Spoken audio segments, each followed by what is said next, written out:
Hi friends, welcome back to Janu Jai's kitchen. ನಿಮಗೇನಾದರೂ ನಮ್ಮ channel ಇಷ್ಟ ಆಗಿದ್ರೆ ಲೈಕ್ ಆ್ಯಂಡ್ ಸಬ್ಸ್ಕ್ರೈಬ್ ಮಾಡಿ. ಬನ್ನಿ ನಾವು ಇವತ್ತು ವೆಜ್ ಫ್ರೈಡ್ ರೈಸ್ ಹೇಗೆ ಮಾಡೋದು ಅಂತ ನೋಡೋಣ. ಮೊದಲಿಗೆ ಒಂದು ಪ್ಯಾನ್ ಇಡಿ. ಪ್ಯಾನ್ಗೆ 2 ಸ್ಪೂನ್ ಎಣ್ಣೆ ಹಾಕಿ, ಎಣ್ಣೆ ಕಾಯ್ದ ಮೇಲೆ ಒಂದು ಕಟ್ ಮಾಡಿರೋ ಈರುಳ್ಳಿ ಹಾಕಿ ಫ್ರೈ ಮಾಡ್ಕೊಳ್ಳಿ. ಆಮೇಲೆ ಇದಕ್ಕೆ 2 ಕಟ್ ಮಾಡಿರೋ ಹಸಿಮೆಣಸಿನ್ಕಾಯಿ ಸೇರಿಸಿ ಅದನ್ನು ಫ್ರೈ ಮಾಡಿ. ನಂತರ 1 ಕಪ್ ಕಟ್ ಮಾಡಿರೋ ನೌಕೋಲ್ ಸೇರಿಸಿ, 1 ಕಪ್ ಕ್ಯಾರೆಟು ಮತ್ತು 1 ಕಪ್ ಬೀನ್ಸು ಸೇರಿಸ್ಬಿಟ್ಟು ಚೆನ್ನಾಗಿ ಫ್ರೈ ಮಾಡ್ಕೊಳ್ಳಿ. ಆಮೇಲೆ ಇದಕ್ಕೆ ರುಚಿಗೆ ತಕ್ಕಷ್ಟು ಉಪ್ಪನ್ನು ಸೇರಿಸಿ ಮಿಕ್ಸ್ ಮಾಡ್ಕೊಳ್ಳಿ.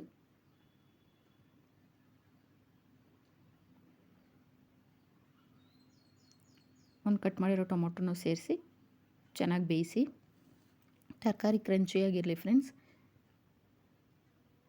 ಈಗ ಅದಕ್ಕೆ 2 ಸ್ಪೂನು ಸೋಯಾ ಸಾಸ್ ಸೇರಿಸ್ಬಿಟ್ಟು ಚೆನ್ನಾಗಿ ಮಿಕ್ಸ್ ಮಾಡ್ಕೊಳ್ಳಿ.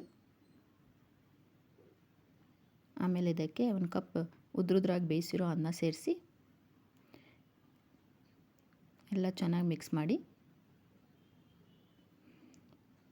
ಈಗ ನೋಡಿ, ವೆಜ್ ಫ್ರೈಡ್ ರೈಸ್ ರೆಡಿಯಾಗಿದೆ. ಈಸಿಯಾಗಿ ಮಾಡ್ಕೋಬೋದು ಫ್ರೆಂಡ್ಸ್. ಬನ್ನಿ ಸಾಸ್ ಜೊತೆ ಟೇಸ್ಟ್ ಮಾಡೋಣ. Thank you.